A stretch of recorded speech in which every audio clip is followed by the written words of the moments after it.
Magandang umaga po sa bawat isa. At samahan niyo po akong basahin ang sinasabi sa mga awit, chapter 34, verse 1 hanggang 8. Verse 1, lahat ng pagkakataon si Yahweh ay aking pupurihin. Pagpupuri ko sa Kanya ay hindi ko papagilin. Aking pupurihin Kanyang mga gawa, kayong naapi, makinig, matuwa. Ang kadakilaan niya ay ihayag at ang ngalan niya ay purihin ng lahat. Verse 4, aking dalangi dininig ng Diyos, inalis niya sa akin ang lahat kong takot. Nagalak ang aping umasa sa Kanya pagkat di nabigo ang pag-asa nila. Tumatawag sa Diyos ang walang pag-asa, sila'y iniligtas sa hirap at dusa. Anghel ang siyang bantay sa may takot sa Diyos, sa mga panganib sila'y kinukupkop. Verse 8, tignan mo at lasapin ang kabutihan ni Yahweh, mapalad ang mga taong nananalig sa Kanya. Tayo po ay manalangin. Panginoon naming Diyos amang makapangyarihan sa lahat, isang magandang umaga po ang aming bati sa iyo. At ngayong umagang ito, ikaw ay aming sinasamba, ikaw ay aming pinapupurihan, ikaw ay aming dinadakila, Panginoon. Maraming salamat dahil tunay kang matapat, tunay kang dakila, at tunay na patuloy naming nararanasan ang pag-ibig mo sa aming mga buhay, Panginoon. Marapat lamang na ikaw ay aming sambahin, dakilain, at itaas ang ngalan mo sa lugar na ito, Panginoon. Amin pong dalangin, Lord God, ngayong umagang ito, kami ay lumalapit, dumudulog sa iyong harapan at humihingi ng kapatawaran sa aming mga nagawang kasalanan, sa isip, sa salita at sa gawa. Panginoon, hinihingi namin ng kapatawaran lahat ng aming nagawa laban sa iyo, sadya man po ito o hindi, hayag man o lihim, hinihingi namin ito ng kapatawaran sa iyo at minsan pa kami ay lumalapit at dumudulog sa iyo at nagpapalinis, Panginoon, sa pamamagitan ng banal na dugo ng iyong bugtong na anak na si Jesus. At minsan pa, Panginoon, kami po ay bigyan mo ng pagkakataon na makaabot sa iyong kalooban, sa iyong harapan ngayong umagang ito, Panginoon. Tunay nga na ang amin pong dalangin ngayong umagang ito, samahan mo po kami sa aming pagsamba sa iyo, Lord God. Nawa mapangiti ka namin, Panginoon, at maabot namin ang iyong kalooban, Lord God. Amin pong dalangin, Panginoon, patuloy mo pong pagpalain ang aming pagsamba sa iyo ngayong umagang ito. Gamitin mo po ang praise and worship team ng Caridad Unida, Panginoon, upang ihatid sa iyo ang pagsambang nararapat para lamang sa iyo, Lord God. Aming dalangin, pagkalooban mo po ng kakayahan ng karunungan ng aming praise and worship leader, Panginoon, sa kanyang pangunguna sa aming pagsamba ngayong umagang ito. Gayon din, itinataas at dinadalangin namin ng pastor, aming pastor na maghahatid ng mensaheng nagmula sa iyo, Panginoon, sa amin ngayong umaga. At dalangin ko din po na ihanda mo po ang puso't isip ng bawat isa sa amin pong pagsamba para sa iyo, Panginoon. Tunay nga mapangiti ka namin at madakilan namin ang iyong pangalan, Panginoon. Dahil ito yung nararapat, ito yung nais mo. At tunay nga, Panginoon, sa iyo namin ipinagkakatiwala ang aming pagsamba ngayong umaga. Purihin ka, Diyos na makapangyarihan sa lahat. Sa iyo po ang kapurihan. Ito po ang aming dalangin sa pangalan ni Jesus. Amen. Yung tinatawagan po ang praise and worship. Yan, magandang umaga po sa ating lahat. Muli, isang linggo ang nagdaan at tayo ay dinako muli ng Panginoon dito. Sa ating mensahe nung nakaraan, ang sabi ng Panginoon, kilala niya tayo. Di po ba? At nakakatuwang isipin, nakakagalak isipin that we are made fearfully and wonderfully by our God. Tas nga po natin ang ating mga kamay at pasalamatan natin ng Panginoon. Yes. Salamat, Panginoon, dahil nilikha mo ako kahindik-hindik at kagilagilalas. Di ba yun ang Tagalog ng fearfully, kahindik? Parang pangit pala pag Tagalog, ano? Lord, thank you that you have made us fearfully and wonderfully. At dahil nilikha tayo ng Panginoon, nandun ang ating buong kagalakan, ating po siyang awitan. Ipakita natin ang ating gratitude sa Kanya, ang pasasalamat natin sa Kanya sa pamamagitan ng ating pag-awit at pagsamba. Amen?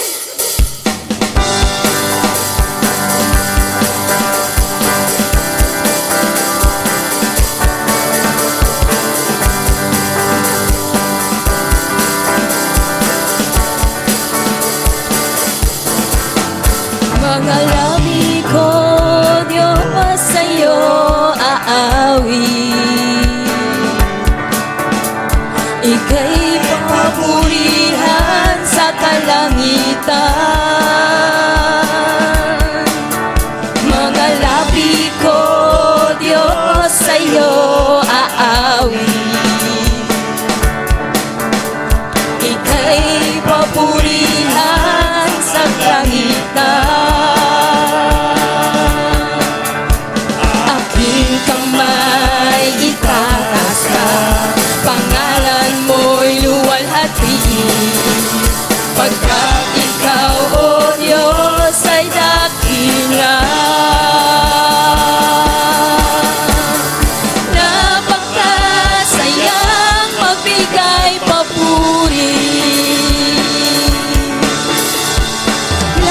labis na galak nararamdaman. Pupurihin ka sa bawat tugtugan. Pupurihin ka sa bawat galaw. Itataas ang ngalan mo magpakailanman.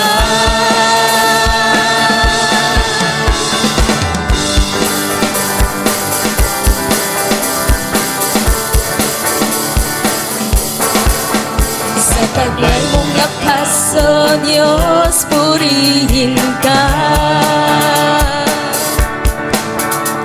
Isisigaw sa buong mundo, labis mong gawa. Puso ko'y tuwang-tuwa, kasiyahan ay umaapaw. Katapatan mo, O Diyos, ay dakila. Napakasayang magbigay papuri. Labis na galak nararamdaman. Pupurihin ka sa bawat tugtugan. Pupurihin ka sa bawat galaw. Itataas ang ngalan mo magpakailanman. Napakasayang magbigay papuri. Labis na galak nararamdaman. Pupurihin ka sa bawat tugtugan. Pupurihin ka sa bawat galaw. Itataas ang ngalan mo magpakailanman. Itataas ang ngalan mo magpakailanman. Itataas ang ngalan mo magpakailanman.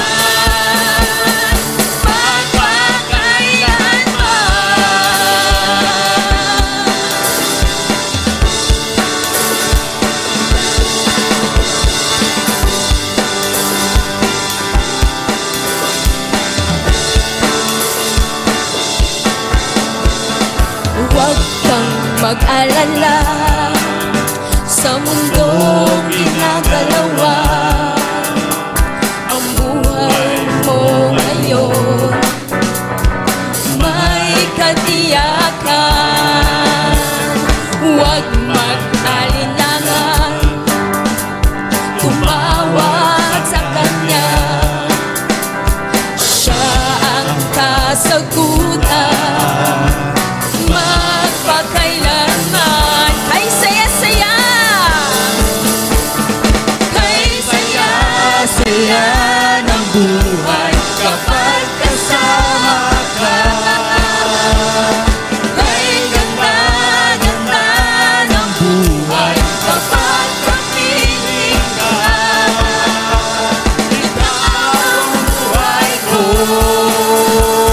hindi magbabago. Wag lang katulad mo, O Jesus.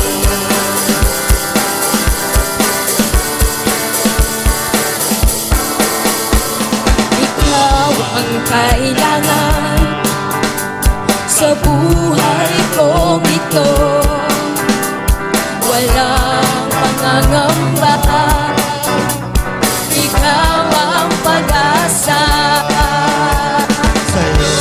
Lang natagpuan, tunay na kagalakan, hindi mapabayaran ng kahit ano pang man.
Panginoon, kaya marapat na siya ay ating pasalamatan. Kilala niya tayo mula ulo hanggang paa. Kaya naririto tayo ngayon dahil pinili ng Diyos na tayo ay sumamba at sumampalataya sa Kanya.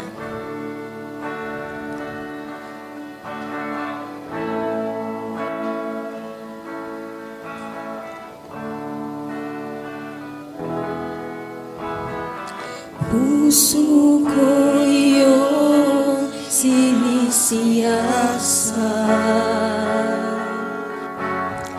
Buhay ko iyong alam. Ang lahat kong lihim, O Yahweh, ay tiyak mong nalalaman ang lahat ng aking ginagawa. Sa'yo ay hindi lingid ang lahat kong lihim, O Yahweh,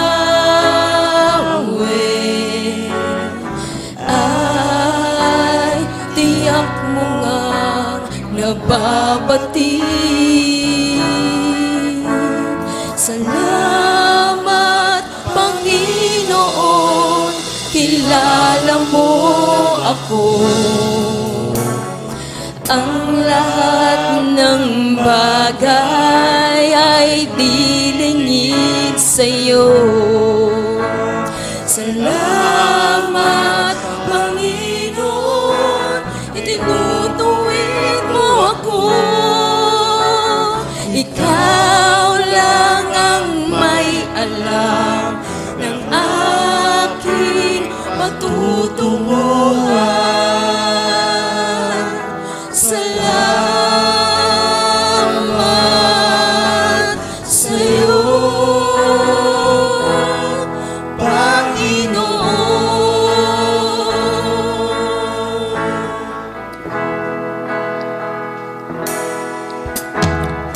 Puso ko iyong sinisiyasat. Buhay ko iyong alam. Ang lahat kong lihim, O Yahweh, ay tiyak mong nalalaman ang lahat ng aking ginagawa. Sa'yo ay hindi lingid ang lahat kong lihim, O Yahweh, ay tiyak mo ang nababatid. Salamat, Panginoon, kilala mo ako. Ang lahat ng bagay ay dilingid sa'yo. Salamat, Panginoon, tinutuwid mo ako. Ikaw lang ang may alam ng aking patutunguhan. Salamat sa'yo, Panginoon. Salamat, Panginoon, kilala mo ako. Ang lahat ng bagay ay dilingid sa'yo. Salamat, Panginoon.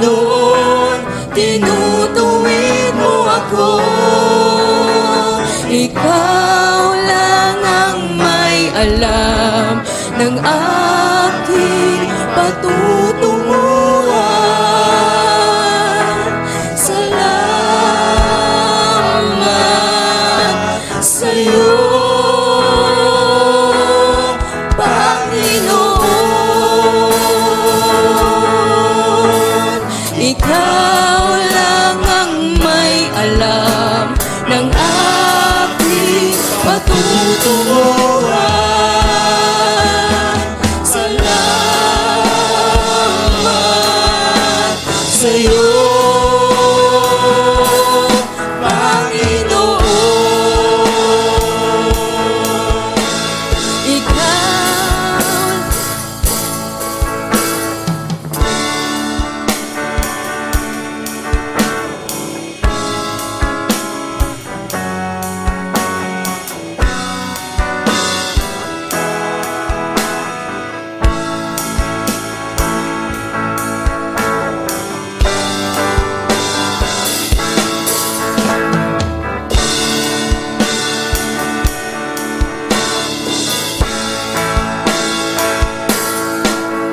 Kay buti mo, Panginoon, dakila ka sa buhay ko. Sa labis na pag-ibig mo ay naligtas ako. Hindi man karapat-dapat ay iyong pinatawan at binigyan mo pa ng tinig.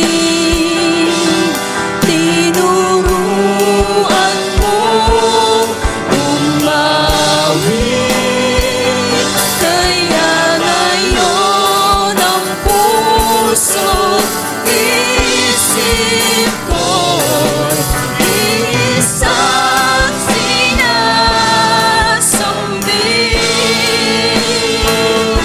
Ang pagpupuri pasasalamat ay sa'yo lamang nararapat. Ang tunay na awit ng pagsambay sa'yo lamang iaalay.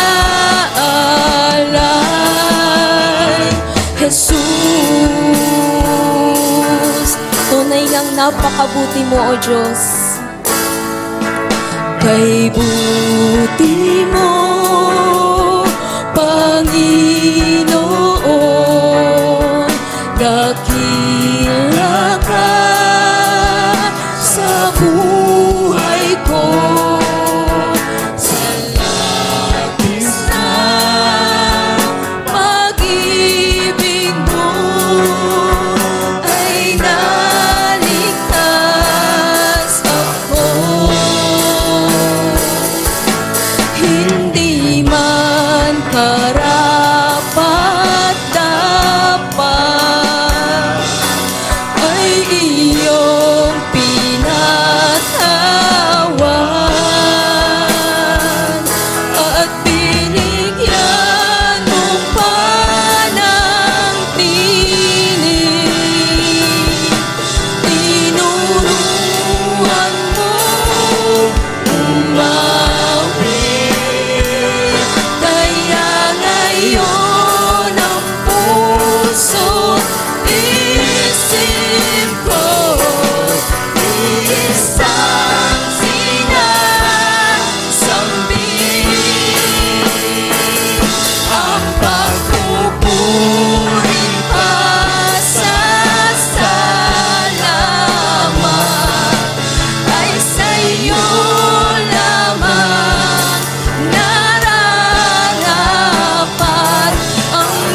dakilain ka sa buhay ko. Sa lahat ng panahon, Diyos ka sa amin. Sa lahat ng oras, nariyan para sa amin. Panginoong Jesus, purihin ka, dakilain ka sa buhay ko.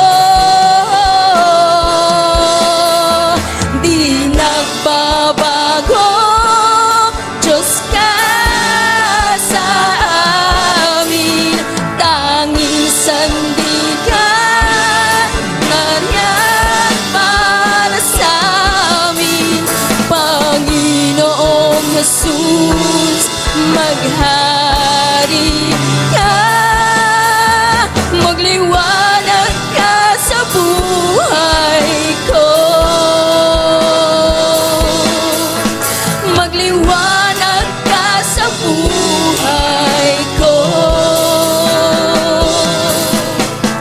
Magliwanag ka sa buhay ko, aming Ama. Yes, Lord, magliwanag ka sa buhay ng bawat isa sa aming Panginoon. Maraming salamat po sa lahat ng sakripisyong ginawa mo upang kami ay maligtas, Panginoon. Thank you, Lord God, for choosing us. And we pray, O Lord God, for you to equip us, Panginoon, upang magampanan naman namin ang aming mga ministeryo. Maraming salamat po, Panginoon. Sa inyo po ang lahat ng pinakamataas na papuri. In Jesus' name we pray. Amen.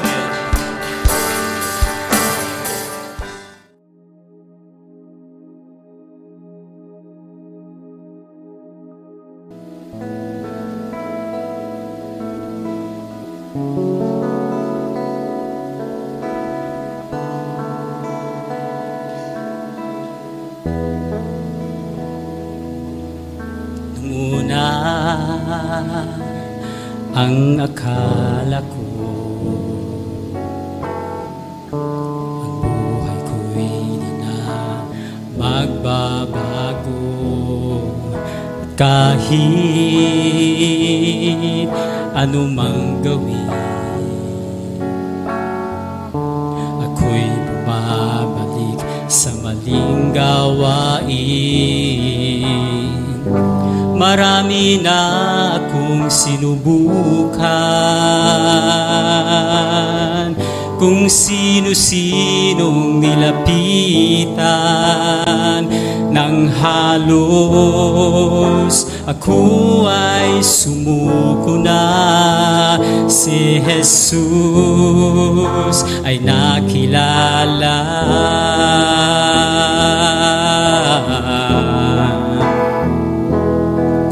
Ang aking buhay ay binago niya, magmula nang ako'y magpasya.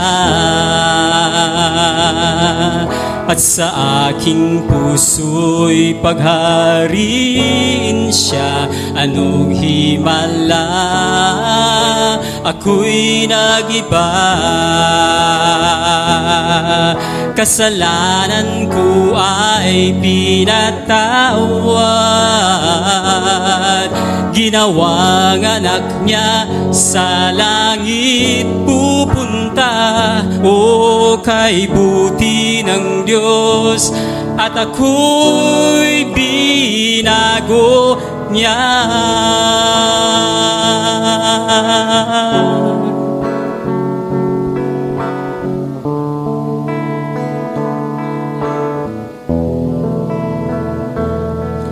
Lumipas ang mga taon, lalong naging tapat ang Panginoon. At sa aking mga pagkukulang,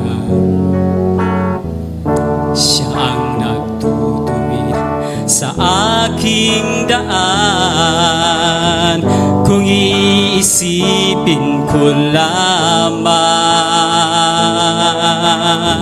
sa kahapon ko siya ang kulang sa aking mga kahinaan. Higit siya sa sino paman.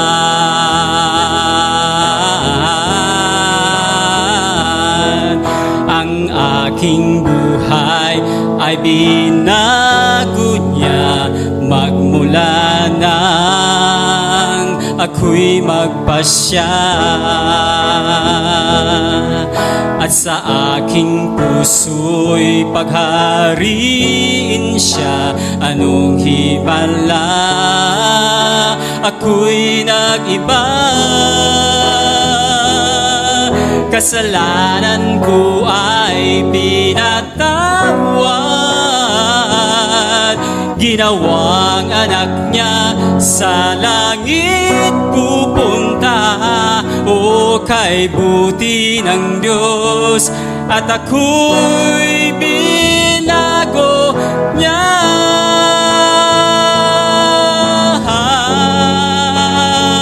Binago niya.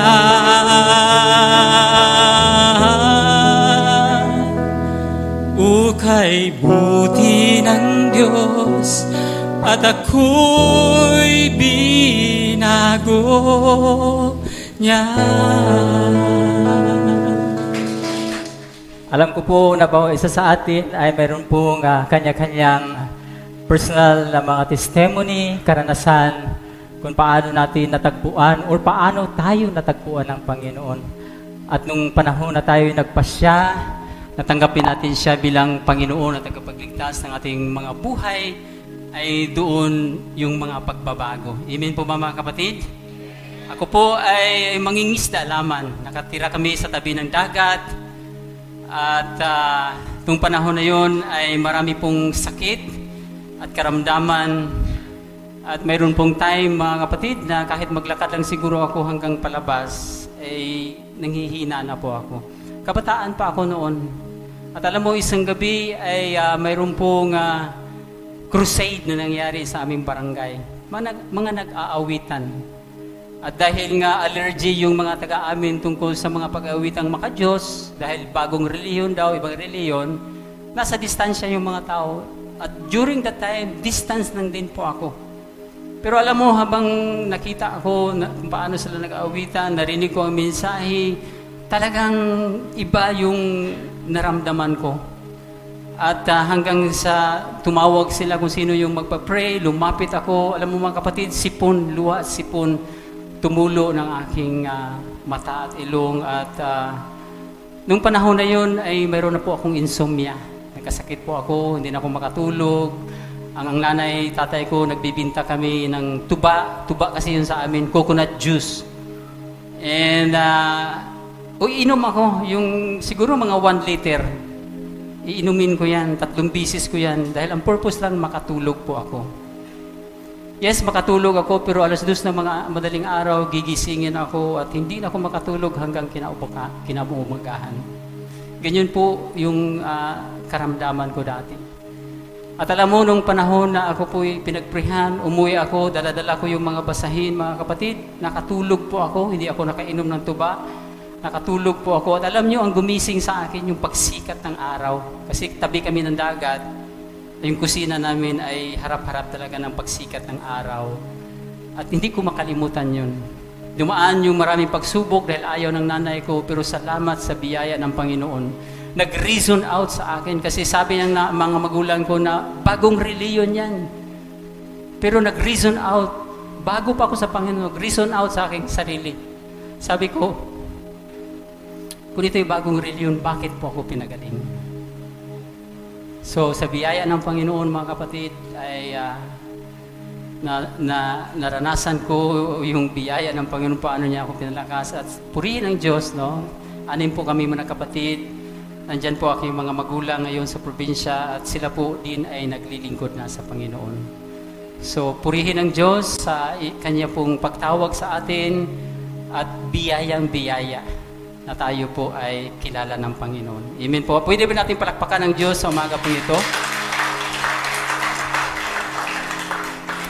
Ang mensahe po na ibinigay sa inyong lingkod, mga kapatid, ay good leadership and a good followership. Ito po yung atin pong pagtalakayin. Ito daw po ay the key to success. So atin pong pag-usapan ngayon ang kasaganahan, paglago ng iglesia. At may kaugnayan po ito sa liderato, no? Pangunguna ng mga manggagawa or pastor, at kabahagi din po kayo sa paglago sa loob ng iglesia. At bilang intro, ang sabi po dito, mayroon pong dalawang factor of the church growth, mga kapatid. Ang una, yung good leadership and good followership. So, combination po ito. Pero daw, sa kabilang banda naman, sa kabilang comment, mga kapatid, ay kung ang pastor nangunguna ay mahina, ay mahina din po ang mga miyembro. So nakita po natin gaano ito yung malaking challenge po ng isang manggagawa. So pagtalakayin po natin ito. What should a leader be and what should a follower be, or to be a good leader and a good follower? So sa umaga pong ito, atin pong himay-himayin po, mga kapatid, no? Ito po ay in preparation dahil next Sunday ay mayroon po tayong appreciation Sunday sa mga manggagawa. So the ministry of the shepherd to the sheep. At sinabi po sa ating text sa John chapter 10 verse 11. Mahaba-haba po yan, mga kapatid, pero nais ko lang pong basahin yung pangbungad na verse na sinasabi personally ng ating Panginoon. Sabi niya, I am the good shepherd. The good shepherd lays down his life for the sheep. So nagpakilala si Jesus na siya po yung mabuting pastol. At bakit mabuti po siya na pastol? Dahil inaalay niya yung kanyang buhay sa kanyang mga tupa. Nais ko pong bigyang diin po ito, mga kapatid. At nais ko pong dalhin kayo sa Psalms 23. Alam mo, itong Psalms 23 ay sulat po ito ni King David. At alam naman po natin kung sino si David. Bago siya nagiging hari, siya din po ay pastol. Siya ay nagbabantay ng mga tupa. At alam mo, mga kapatid, sa karanasan po ni King David bilang pastol, ay hindi lang siya basta-bastang nagbabantay, pinakain. Kundi sabi niya na kanya pong he battled against, okay, the bear, ang mention po, the bear and the lion. Ito yung manunuklaw, ito yung mga predator, mga kapatid, ng tupa sa kanyang panahon. But kamangha-mangha si King David, dahil dito po sa Psalms 23, sinabi po niya, the Lord is my shepherd. And so on hanggang sa verse 6, mga kapatid. So nire-recognize niya na ang Panginoon ay kanya pong pastol. At according to the study, mga kapatid, no? Ang sheep daw, ito po yung pag-aaral, are completely dependent on the shepherd. Wala daw common sense itong mga sheep. Kahit lang matatangay sila kahit sino ang magdadala sa kanila. So prone sila sa mga predator. Prone sila sa mga pagnanakaw ng iba, mga kapatid, dahil wala po silang direksyon. Kailangan nila ng magbabantay. So, sheep are completely dependent on the shepherd. At ang shepherd naman, mga kapatid, ito po yung kanyang ginagawa, no? Siya po ang nagpo-provide ng pagkain, dinala niya sa masaganang pastolan. Siya din po yung nag-guide and siya din po yung nagpo-protect ng mga tupa. So, tutumbukin po natin ito kasi ito ay isang parabulo, mga kapatid. Ang ibig sabihin nito ay, ito yung kalagayan natin, pastol at mga tupa. Malinaw po ba sa atin, mga kapatid? So, ito po tayo. Bilang mga tupa, prone tayo sa mga predator. Ano po yung mga predator, mga kapatid? No? Sa panahon ni David, lion and the bear. Sa ngayon, ano mga predator? Ano po ba yung mga predator? Mangdaragit, no? Maninila. Ito yung mga maling katuruan. Amen po ba, mga kapatid? Naalala ko po yung aking kapatid, nag-aral sa Bible School. Nag-house to house sila, evangelism. Nakapasok sila. Iglesia ni Cristo pala. Napasukan nila. Now ngayon, sa halip na siya mangaral, siya ang pinangaralan. At inahamon, dalhin ninyo yung pastor. Estudyante pa po eh. So, prone tayo, mga kapatid, sa mga maling katuruan. That's why kailangan talaga na mayroong pastor. Amen po ba?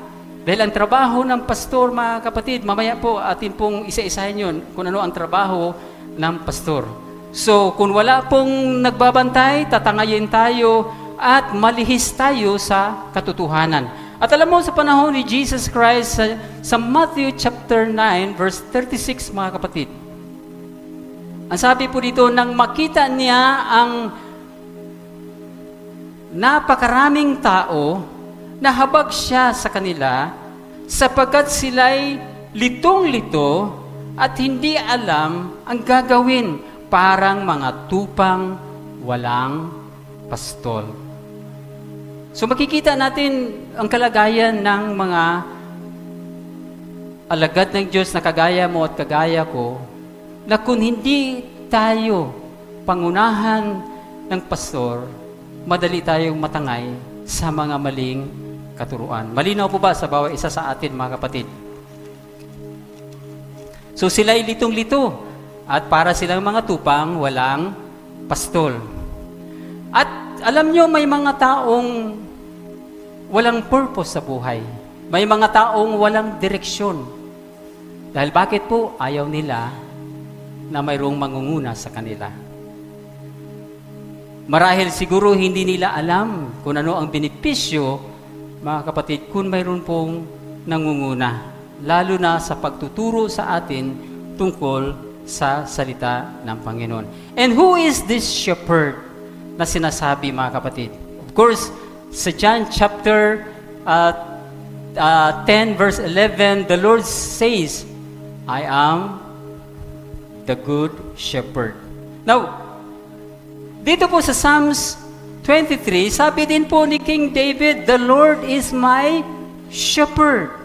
Bakit po? Dahil according to Isaiah chapter 40 po, mga kapatid, no, ito po yung sinasabi ni Isaiah, darating ang Panginoong Yahweh, nataglay ang kapangyarihan, dala ang gantimpala sa mga hinihirang, at tulad ng pastol, kung may pong nagsusubaybay, mga kapatid, by the way, wala po ito sa ating script, sa Isaiah chapter 40, verses 10 to 11. At tulad ng pastol, pinapakain niya ang kanyang kawan, sa kanyang mga bisig, ang maliliit na tupay kanyang yayakapin, sa kanyang kandungan ay pagyayamanin at papatnubayan ang mga tupang may supling. So, ang ating Panginoong Diyos in the Old Testament ay nagpakilala na siya sa kanyang bayan ng Israel na siya po ang kanilang pastol. And then, ito po ay nire-recognize ni King David that the Lord is my shepherd. Sa Ezekiel 34, 23, and 24, mga kapatid, this is the prophecy of Ezekiel concerning the coming good shepherd. At ito na nga, in the New Testament, mga kapatid, si Jesus po ang tinutumbok sa prophecy. Therefore, sabi ni Jesus, I am the good shepherd. Mga kapatid, tayo po ay tinawag no? Saan-saan tayo dati, iba-iba yung ating mga paniniwala o reliyon, tinawag tayo galing sa kadiliman, at ngayon po ay tinawag tayong mga anak ng Diyos. At tinawag tayong mga tupa ng Panginoon.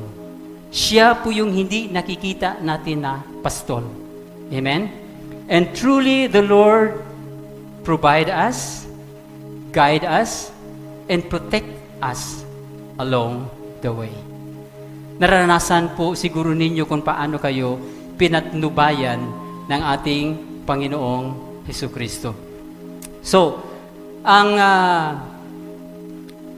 buhay paglilingkod po mga kapatid ay isa po itong lakbayin na dadaanin natin ang mga lubak-lubak, at salamat sa Diyos na sa atin pong paglalakbay, patuloy tayong sinasamahan ng Panginoon at patuloy tayong binigyan ng kalakasan upang tayo po ay maglilingkod sa Kanya. Now, bilang mga tupa, mga kapatid, no? Dito po sa letter B, under the ministry of the shepherd, kung nandyan po mga kapatid, a good shepherd knows his sheep. Ang isang mabuting pastol, alam niya yung kanyang mga tupa. Ang ganda yung challenge dito ng praise and worship leader, no? Alam ng Panginoon ang simula ulo hanggang talampakan ng ating mga buhay. At bilang niya ang buhok natin. Hindi naman importante yung bibilangin, pero ito po ang ating Diyos na ating pinaglingkuran. Alam niya, higit siyang nakakaalam kaysa nalalaman mo ang sarili mo. So walang natago sa Panginoon, mga kapatid. And then to know Him, okay, this is mutual, mga kapatid, vice versa, no? Sabi ng Panginoon, alam niya yung kanyang mga tupa, at ang mga tupa, alam nila ang kanilang pastol. Vice versa po ito, mga kapatid. Now, this is a great privilege for us. Ang hari ng mga hari, Panginoon ng Panginoon, na ang tirahan ay wala dito, mga kapatid, bumaba, ngayon nagiging ating pastol, at bukas ang kanyang puso, na pwede nating malaman ang tibok ng puso ng Diyos. Pwede nating malaman kung sino siya sa ating mga buhay. Amen po ba, mga kapatid? Nung una, nalaman natin na siya ay tagapagligtas. Pangalawa, mamalaman natin na siya ay Panginoon pala. Lord, Savior and Lord, and King and Master. Itong mga component na ito, mga kapatid, sa katangian ng Panginoon ay malalaman at malalaman natin kung tayo po ay magpalapit at mapalapit sa ating Panginoon. So, knowing God is a great privilege, mga kapatid. At sa anong paraan na malaman natin ang Diyos? Of course, sa pagbasa ng kanyang mga salita.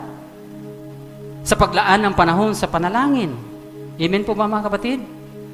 Ito po yung mga paraan na malaman natin ang Panginoon kung sino siya sa ating mga buhay. At alam mo po, mga kapatid, no? Ang mabuting pastol ay kilala niya ang kanyang mga tupa na may pagmamahal. And sinasabi po sa Psalms 23, verse 6 po, mga kapatid, ang sabi po dyan, sa conclusion po ni King David, na nag-declare siya, the Lord is my shepherd, sabi niya, surely goodness and love will follow me all the days of my life, and I will dwell in the house of the Lord forever. So ito po yung katiyakan, ito yung kumpiyansa ni King David, but sabi niya, surely goodness and mercy will follow me all the days of my life. Mga kapatid, ilang taon na po kayong naglilingkod sa Diyos? Tatanungin kita ngayon, nagkukulang ba ang Diyos sa iyo? Nagkukulang ba ang Diyos sa iyo, mga kapatid? O, kung ang measurement natin ng pagpapala ay pera, ay nagkukulang talaga. Ba? Pero kung ang measurement natin, ang pagpapala ng Panginoon, alam mo yung pagpapala ng Panginoon? Physically, no? Pinagaling tayo at maganda yung ating physical. Mentally, mga kapatid, spiritually, socially, materially, ito yung pagpapala ng Panginoon. Sa lahat ng aspeto ng ating mga buhay, pagpalain tayo ng Diyos. Amen? That's why ito po yung sabi ni King David, surely goodness and mercy will follow me all the days of my life, and I will dwell in the house of the Lord forever, ang sinasabi niya. Bakit forever? Dahil itong samahan, mayroon po tayo ay hindi matatapos dito. Amen? This is a preparation for the coming, the coming kingdom, na doon po tayo sama-samang manirahan sa wala na pong katapusan. Pwede bang palakpakan natin si Lord?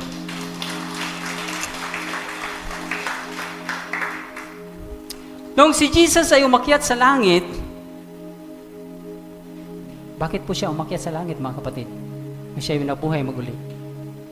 Natanong po ba ninyo yan? Umakyat siya sa langit. Dahil, taga-roon siya eh. Mayroon lang po siyang misyon dito. Taga-roon siya, pero purihin ang Panginoon na hindi niya iniwan tayo, ang church, na nag-iisa. Ano sinasabi sa Ephesians chapter 4 verse 11? Nais kong basahin po ito, mga kapatid. Wala din po yan dyan.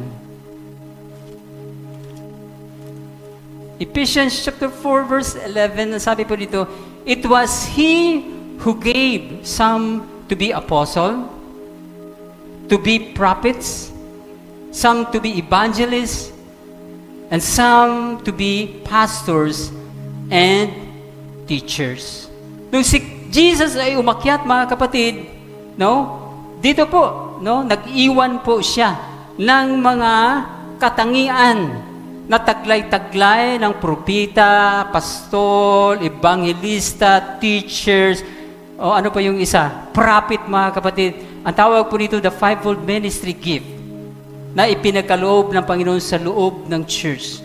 Iba din yung pong iba-ibang mga gift, like gift of singing, and doing instruments, mga kapatid. Mayroon pong gift of giving, marami pong gifting na ibinigay ang Panginoon sa church, mga kapatid.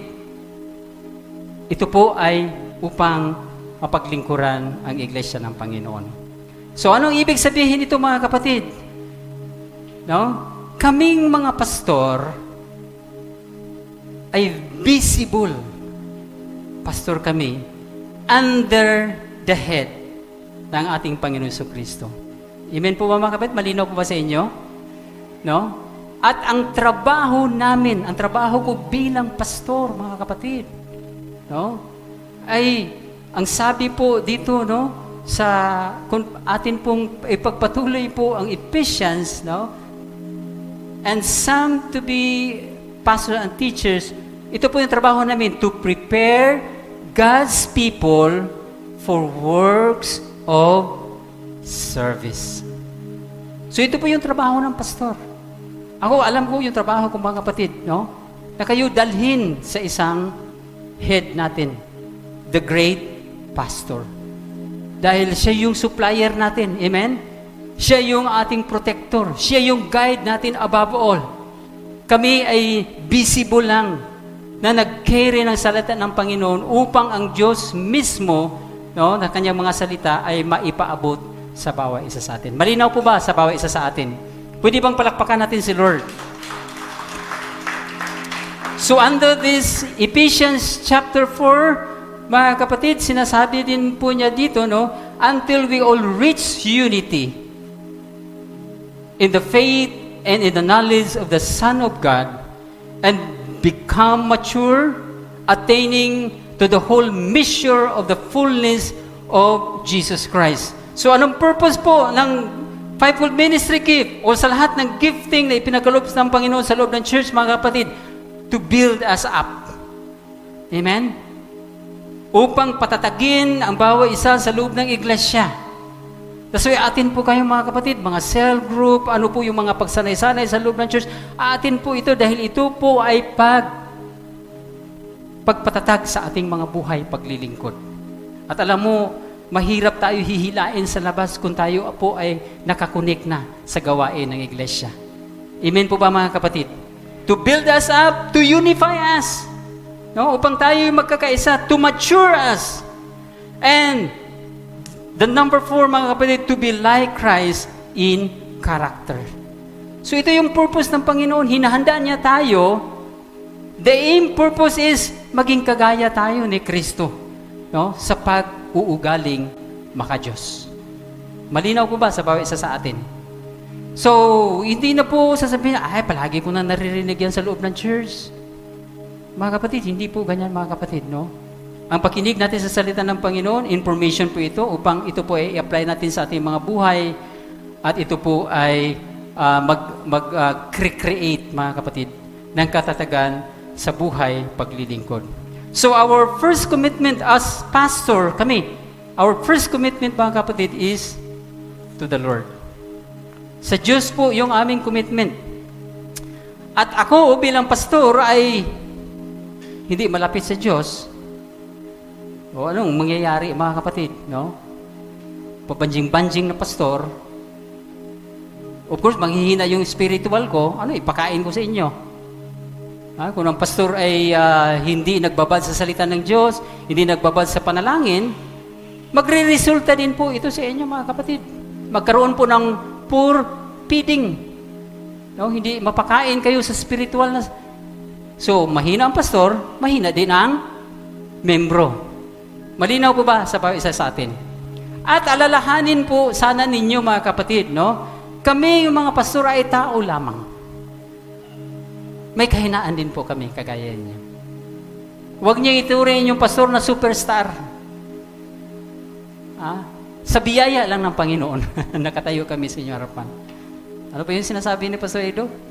Hindi lahat ng mga gwapo nag-artista.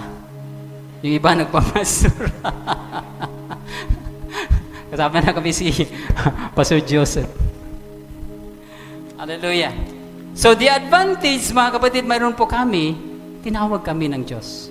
Amen? Ako, mangingisda lang, kagaya ni Pedro, tinawag ng Diyos upang mangisda ng tao. No? Hindi ko alam yung Maynila.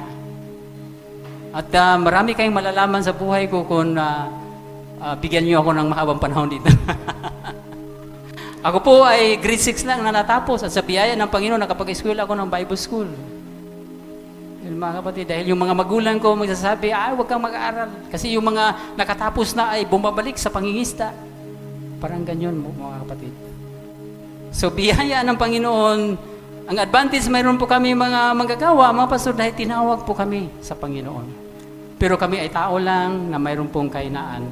Kagaya ninyo na mayroon din pong kahinaan. So, mayroon po kaming responsibilidad na pangalagaan po kayo at mananagot kami balang araw sa harapan ng Panginoon kung ang aming pong paglilingkod ay hindi nagiging ayon sa Kanyang pamantayan.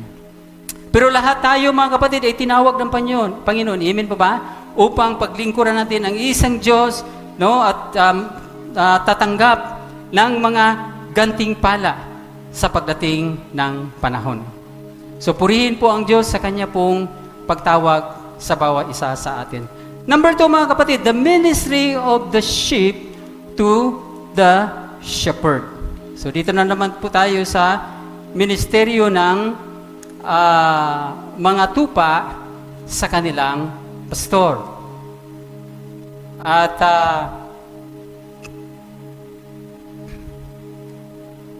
the good sheep considered the shepherd worthy of double honor. Alam niyo, mga kapatid, ito yung malulungkot na pangyayari. Isa sa pastor namin, nung nasa Assemblies of God pa ako sa Negros, namatayan po ng anak. Dahil lang sa gutom. Kakalungkot, ano? Nagpioneer siya for a certain town. At alam mo, ang pioneering kasi, or mag-umpisa ka ng mission work, sa panahon namin, ay wala pong mga financial support from the head of the congregation. Salamat po tayo sa UNIDA dahil mayroon po tayong mga misyonero na ngayon po ay pinadalhan natin ng mga financial aid. Maliit man, pero at least mayroon. Pero itong pastor na ito, nung siya nagsimula ng work, maliit pa yung bata. Alam mo, mga kapatid, ang kanya pong ibang kumuha siya ng tulong financial, malayo. Alam mo kung sasakay siya ng sasakyan, 3.5 hours. Tapos, papunta ng bundok, 1.5 hours. So it turned 5 hours. Pero dahil nga wala siyang pera, galing sa tahanan nila, lalakbay siya sa bundok, sa bukid. At aabutin niya yung pastor doon. Kasi yung pastor doon na na-assign, teacher, at marami po siyang mga tanim sa kanyang halaman, doon siya kukuha ng tulong. Pag uwi niya, patay na po yung anak niya. Nakakalungkot. But sa ngayon po, tinanalaw ko po yung church niya one time. Ngayon po, malago na po ang church at naging matatag na po. Pero ito po yung umpisa ng kanya pong pagsimula ng iglesia po, mga kapatid, or pagsimula ng church. Saan ba naging masaya ang pastor? Alam mo, masaya ang pastor, mga kapatid, sa paglilingkod kung kayo mga membro ay nandoon yung inyong pag-participate sa panahon ng linggo, sa panahon ng mga gawain. So, yung involvement ninyo, malaking kasiyahan na po namin bilang mga pastor. Amen po ba, mga kapatid? At paminsan-minsan, kumustahin naman ninyo inyong pastor. Baka yung pastor ninyo ay nagdala na ng mabigat na pasanin, kumustahin naman po ninyo paminsan-minsan. Maging sensitibo nawa kayo, no, sa inyong pastor. Kasi ako, 4 anak ko, yung asawa ko, diakonisa. Pero yung buhay mag-asawa, hindi naman madali. Amen po ba, mga tatay, nanay? Oo. Huwag niyo sasabihin na pastor, pastora, or diakonisa, wala nang problema, meron pa rin. Kasi nga mayroon tayong kahinaan. So ganoon din kami. Minsan hindi kami nag-imikan si Mrs. O yung pastor niyo, hindi baka nag-away si Mrs. So maging sensitive kayo sa inyong pastor. Practical tayo. Amen po ba, mga kapatid? Amen. Ganyan naman talaga ang buhay. Huwag niyo ituring kami mga Superman. Dahil itong gifting mayroon kami, biyaya to ng Panginoon. At salamat sa Diyos na patuloy kaming gagamitin ng Panginoon sa biyaya at biyaya lang talaga ng ating Panginoon. Of course, mga kapatid, no? Yung sinabi ko kaganina that the ministry of the sheep, no? Mayroon pong tinatawag ng worthy of double honor. Of course, yung financial po, mga kapatid. Amen? Yung financial honor. Ang tawag ito sa atin, love gift. Salamat sa Panginoon, narinig ko naman na ang karidad ay maganda yung inyong pagturi ng inyong pastor, pag-alaga ng inyong pastor. Dahil close friend ko si Pastor Arman De Egan at nagpatutuo siya positively sa inyo, sa akin. Amen po ba, mga kapatid? So of course, mayroon pong pastor po ay mayroong is, PhilHealth, no? Mayroong gratuity sa amin kasi sa Paliko, mayroon pong gratuity fund na matanggap ng pastor yan pag siya po ay umaalis. So, ano bang mga benepisyo po, mga kapatid? Salamat sa Diyos, no? Na ang pastor ay karapat-dapat po siya. Dahil full-time nga po siya sa gawain. At huwag naman yung ipagkaniig ito sa inyong pastor dahil sabihin ko sa inyo, kayo po ay magagamit bilang channel of blessing sa inyo pong manggagawa.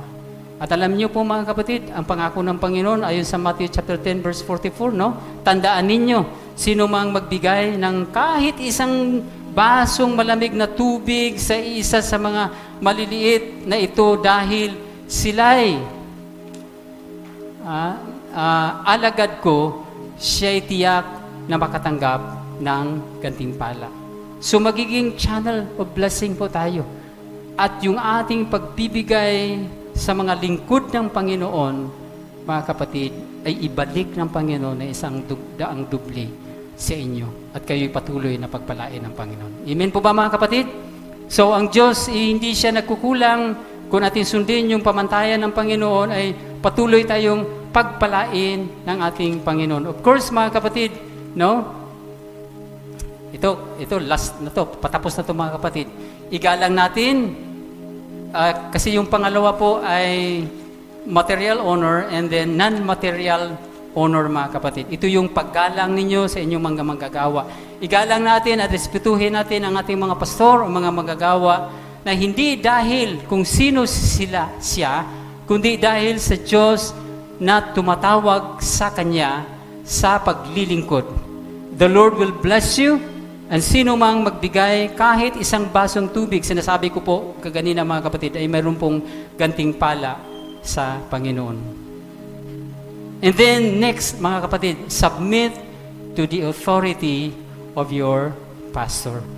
This is biblical. Amen po ba mga kapatid? This is biblical. Kahit makita ninyo na mayroon pong ugali ang inyong pastor, mayroon pong kakulangan ang inyong pastor, submit the authority. Amen? Dahil ito po ay maka-Diyos. And i-pray ninyo inyong pastor na ang Panginoon mangusap sa kanya. Of course, mga kapatid, no? Open rebuke is better than secret love. Kung bigyan kayo ng lakas ng Panginoon at i-rebuke ninyo yung pastor kung mayroon siyang ginagawa hindi maganda, that's better. No? Kasi sabihin yung inibig ko ang pastor. Open rebuke is better than secret love. And prayer. Number 3, prayer mga kapatid. So, yung ating mga pastor ay tingnan ninyo financially, no? Tingnan ninyo mga kapatid, ang kanilang pong kalagayan, i-honor po ninyo, and then submit to the authority. And number 3 ay prayer. Ipanalangin ninyo yung pastor. Nangangailangan po kami ng inyong prayer. Amen po ba mga kapatid? I-pray ninyo ang inyong mga manggagawa. Dahil kami ay prone din sa mga tukso sa labas. This is the conclusion. Malaki ang bahagi ng mga manggagawa sa ikatatagumpay ng iglesia at malaki rin ang bahagi ng tagasunod. Mga kapatid, maglilingkod ang inyong mga workers at maglilingkod din tayo bilang mga good followers para rin ito sa ating ikabubuti at ikatatagumpay ng iglesia ng Panginoon. Pwede po ba tayong tumayo sa mga sandaling ito? Tayo po ay manalangin sa Diyos. Ang Panginoon personally nag-usap sa atin. At salamat sa Diyos mga kapatid, no? Itong church na mayroon po tayo ay design ng Panginoon. At sabi ko po ganina na ang purpose ng ating pong paglilingkod sama-sama na mayroon pong mga kaloob na ibinigay ng Panginoon sa loob ng church upang sama-sama tayong lalago at may handa yung ating mga sarili dahil isang araw kukunin tayo sa ating dakilang pastor at doon mananahan sa Kanya na walang hanggang o magpakailan pa man. Mga kapatid, hindi ko po alam kung anong struggle mo sa mga sandaling ito. Patalapit po tayo sa Panginoon. Tayo po'y manalangin. Panginoon, maraming salamat po sa bawat isa nandito, Lord. Maraming salamat na naging bahagi kami sa iglesia mo, Panginoon. Tinawag mo po kami galing sa kadiliman. Hindi namin alaman tungkol sa iyo. Nakawindang-windang yung mga buhay namin dati, O Diyos. Walang direksyon. Salamat, Panginoon, dahil sa iyong dakilang pagmamahal. Tinawag mo po kami. At ipinikalala na ikaw lang ang tagapagligtas. At salamat, Panginoon, sa kaugnayan na mayroon po kami sa iyo. Lord, we treasure this relationship that we have to you, Lord God. Walang iba, Panginoon, na makapag-satisfy sa aming buhay, sa hinahanap namin na relationship. Ang totoong pag-ibig, Lord, ay matatagpuan lang sa iyo, Panginoon. Ikaw ang aming kasapatan, Lord. Ikaw ang lahat para sa amin. Patuloy mo pong yakapin ang bawat isa sa amin sa umaga po ito. Anumang mga pangangailangan, Panginoon, mayroon po sa umagang ito, Lord. In the name of Jesus Christ of Nazareth, our great shepherd. Touch them, O God. Touch them in the name of Jesus. If there is a need for healing, O God, we pray and declare healing in the name of Jesus. In the name of Jesus. Salamat po, Panginoon. Salamat sa patuloy mong pagyakap, Panginoon. Na sa dako pong ito, Lord, iiwan namin kung anumang mga bigat, mayroon po kami. Anong mga problema, mayroon kami, iwanan namin sa lugar na ito, Panginoon. At nais naming maranasan ang panibagong sigla na nagmumula sa iyo. Maranasan ang kagandahan ng inyong kalooban, Panginoon. Despite of who we are, O God, you still love us. You still care for us. Ito po yung pangako mo po, Panginoon. Salamat, salamat, O Diyos, sa patuloy mong pagkalinga, paggabay sa amin bilang dakilang pastor ng aming mga buhay. Dalhin mo ang iyong mga anak patuloy, Lord, sa isang lunhaw, matabang sabsaban, Panginoon, upang kami ay lalago, O Diyos, at hanggang maglilingkod sa iyo sa larangan ng paglilingkod. Sa pag-akay pa ng mga kaluluwa, O Diyos, upang sila man din ay kumikilala sa iyo bilang Panginoon tagapagligtas ng kanilang mga buhay. Bless your people, O God. Bless your people in the name of Jesus. In the name of Jesus. This is our prayer with thanksgiving, Lord, in Jesus' name. Amen, amen, amen, amen. Pwede na po tayo makaupo sa presensya ng Panginoon.